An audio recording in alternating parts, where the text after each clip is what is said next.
Hello, magandang umaga po mga kabaro, mga kababayan. Tungkol sa mga mag-aaral ngayon ng seafarer na gustong magbabarko, lalo-lalo na yung mga baguhan na estudyante pa. Kung gusto ninyong makasakay agad pagkatapos ninyo mag-graduate, pwede kayo mag-take ng examination dyan sa school ninyo. Merong mga nag-sponsor dyan ng mga kumpanya na abroad. So, kapag naipasa niyo yung nag-sponsor dyan, may mga examination sila dyan, pwede kayo mag-take. At once naipasa ninyo yan, I think there are 3 interviews from principal. Pag naipasa ninyo lahat yan, sagot nila lahat yung gastusin nyo sa abroad at meron na kayong kumpanya, so madali kayo makasakay.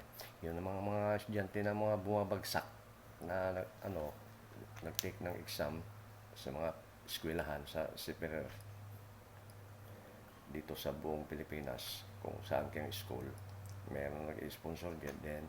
Pagka hindi naman kayo nakakapasa sa mga examination, ang tawag sa inyo ay freelancer. Pwede kayo pumunta ng Manila, mag-apply kung saan-saan, at pwede kayo mag-utility. Ngayon, pag nakasakay kayo, kasi mga baguhan kayo, huwag kayong mag-alala doon sa barko. Once you are already on board the ship, ang deck department ang bibigay sa inyo ng trabaho si chiefmate. Tapos ang pinaubayan niya kay bossen. Si bossen naman ang nagbibigay sa inyo ng trabaho at aalalayan kayo mga bago. Hindi kayo basta-basta na ilagay doon sa trabaho mag-isa. Alalayan kayo. So huwag kayong matakot at lagi tayong magdasal sa Diyos araw-araw.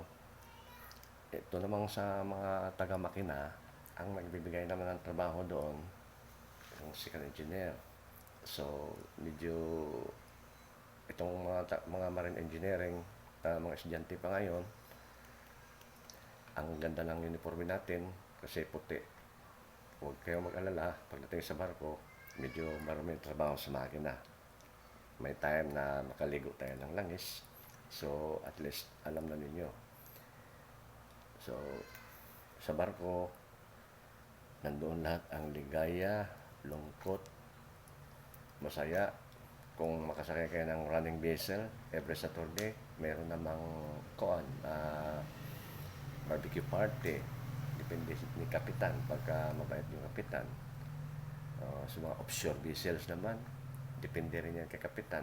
Minsan nagpa-party, minsan hindi. So, ang diferensya sa offshore, kasi 12 hours ang trabaho doon. From captain to lower positions. Sa mga running vessels naman, ang running vessels katulad ng tanker, passenger, bulker, container, yan, mga running vessels yan sila. Yung mga offshore na vessels naman, ito yung mga tinatawag na mga diving support vessels, supply boat, dredging, heavy lift, survey vessel, yan ang mga barko sa offshore. So, doon sa barko, nandun lahat na klase-klaseng tao, nandun lahat na klase-klaseng ugali ng tao. So, matuto tayong makisama. Kasi yung iba mabait, yung iba medyo hindi. So, nasa atin na po yung pakisama doon. Yun lang po ang advice ko sa mga baguhan na gusto magmarinero. Maraming salamat po. See you next time.